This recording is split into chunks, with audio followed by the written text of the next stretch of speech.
Daddy, thank you sa lahat. Thank you sa support mo, financial. Thank you sa pagmamahal mo. Thank you sa promise mo na tinupad mo. Thank you kasi binago mo sarili mo para sa akin, para sa maging pamilya natin.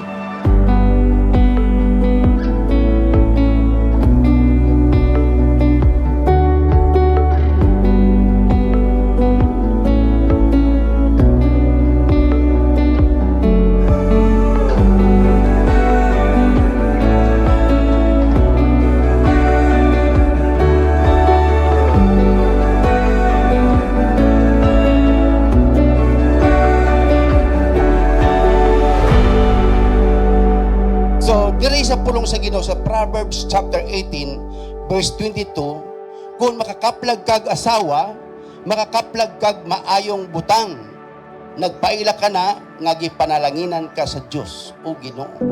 Lights flashing before me, time's drifting away.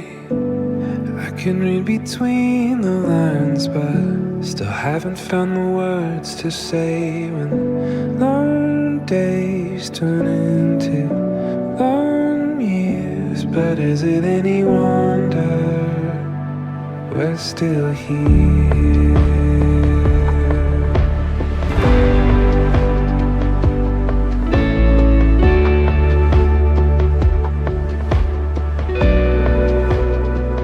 Ding, thank you sa support mo sa akin at thank you din sa support mo sa family ko at yung sinasabi mo kanina na nagbago na tutuanin ko yun.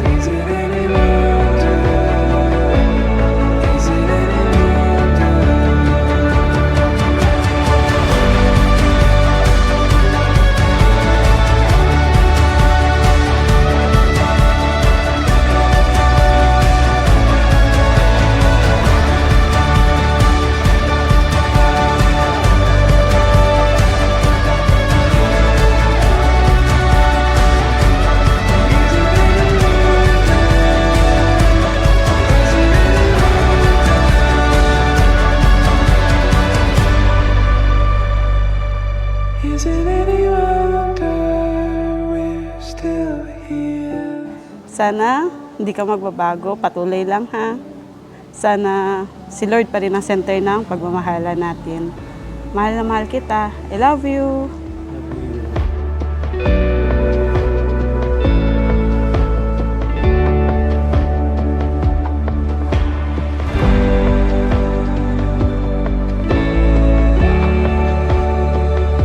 But is it any wonder? Is it any wonder?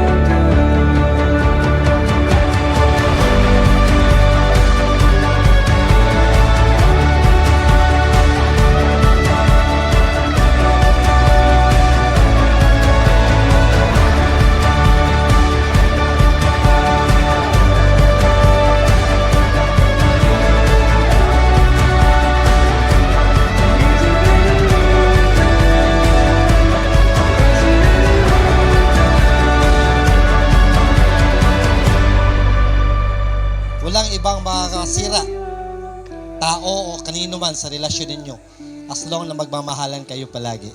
So, congratulations and best wishes sa inyong dalawa.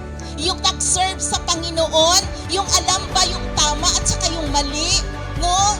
Kaya dalahin mo si Maris sa pag-alagad sa Ginoo, pati ang inyong mga bata. Congratulations sa inyong dalawa.